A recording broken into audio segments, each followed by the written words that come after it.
വടകര കാഫിർ സ്ക്രീൻഷോട്ട് കേസിൽ ഡിവൈഎഫ്ഐ നേതാവ് ജിതിൻ ഭാസ്കറിന്റെ ജാമ്യാപേക്ഷയിൽ വിധി നാളെ. വടകര 1ാം ക്ലാസ് മജിസ്ട്രേറ്റ് കോടതിയാണ് വിധി പറയുക. അജി കുഞ്ഞുമോൻ കോഴിക്കുഞ്ഞ്. അജി, കാഫിർ സ്ക്രീൻഷോട്ടിന്റെ ഉറവിടം ജിതിനാണെന്നൊക്കെ അടക്കം എസ്ഐടി കണ്ടെത്തിയിരുന്നു. വിവരങ്ങൾ.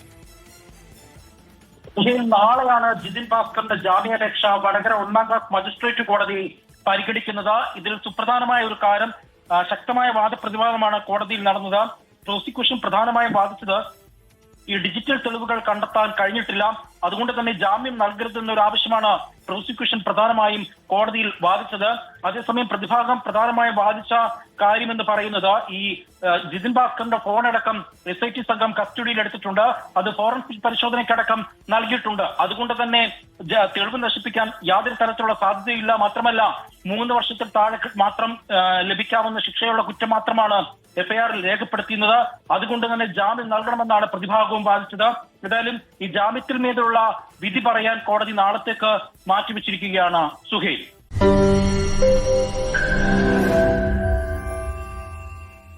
ലോകത്തെവിടെയായാലും ഏത് സമയത്തും 24 വാർത്തകളും ഓഗ്മെന്റഡ് റിയാലിറ്റി പാക്കേജുകളും എക്സ്പ്ലെയിനറുകളും വിശദമായി കാണാൻ ഞങ്ങളുടെ YouTube ചാനൽ നിങ്ങൾക്ക് സബ്സ്ക്രൈബ് ചെയ്യാം.